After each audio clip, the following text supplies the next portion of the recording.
One of these two is about to win $5,000 in cash and, more importantly, move on to represent the West Coast in the national finals for a chance to win this.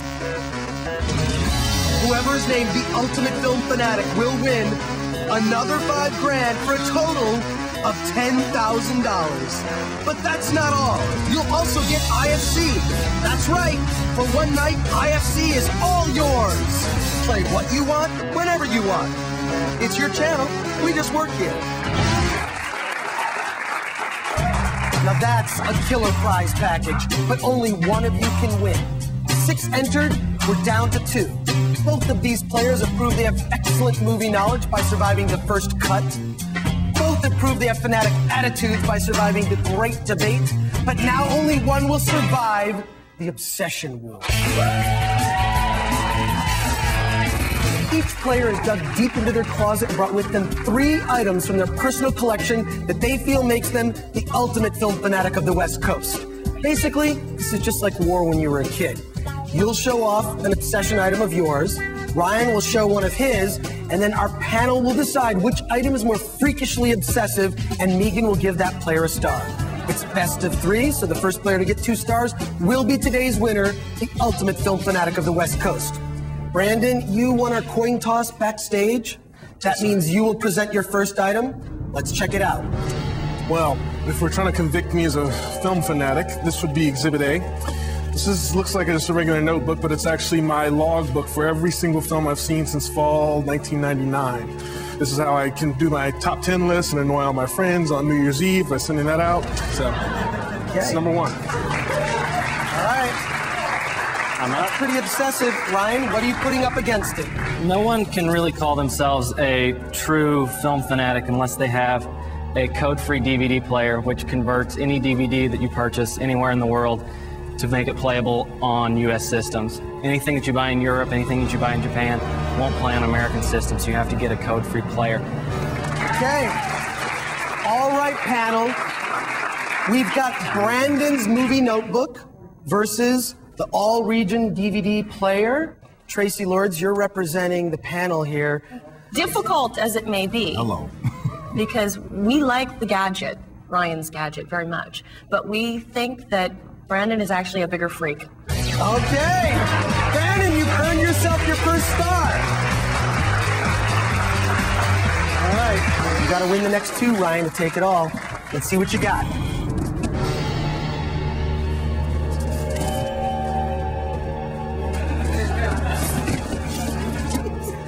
Spielberg said the best thing besides watching movies is reading about movies, and I am obsessed with reading film books.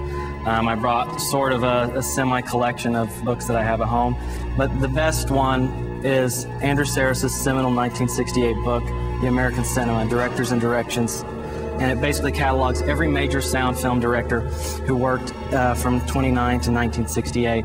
It's very brash, but it's also a great guidebook for the uninitiated to go out and find these really great old movies. This is my second. So, Brandon, what are you putting up against? Well, first I've got a picture. This is not actually my second item, but this is a picture of me and James Ellroy, the crime writer. I interviewed him 3 times while I was in film school and developed a bit of a rapport with him. I think he's a tremendous writer.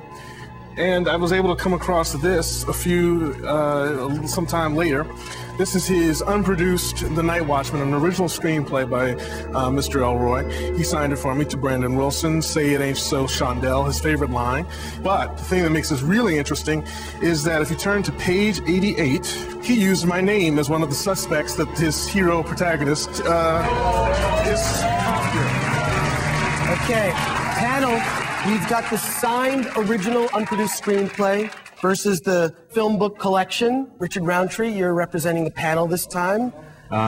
Consensus is we're going to go with the books. Ryan, you earned your first star. What was your reasoning behind that? There's a body of work there that Ryan has gone through, and I'm not that excited about the signed autograph. I mean, he signed too many himself, so, Okay, we're all tied up at 1 star apiece. That means the next item is going to decide it. Brandon, let's see it.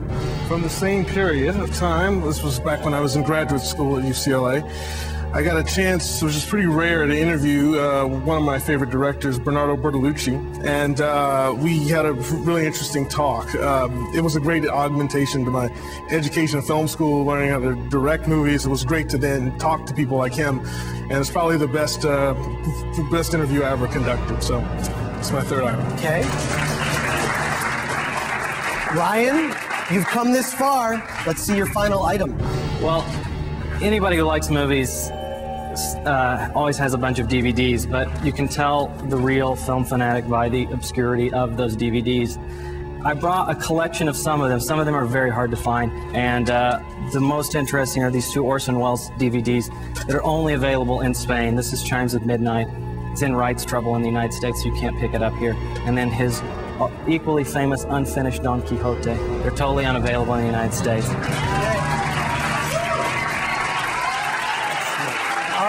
We have the photos from the conversation with Bertolucci versus the obscure DVD collection. Jason Mewes, you're representing the panel now. Have you guys come to a decision?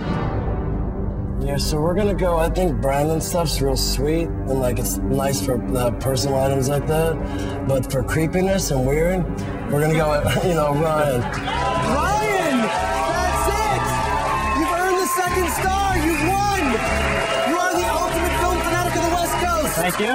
You get $5,000 and the ass end of a statue. Not bad for a half hour's work. Now to get the top half that screws into that ass, you'll be coming back for our final show where you'll face off against the other regional winners from all over the country for a chance at an additional $5,000 and a spot programming IFC for a night. And most importantly, bragging rights as the ultimate film fanatic of the United States. But for now, enjoy your hard-fought victory. What do you have to say for yourself?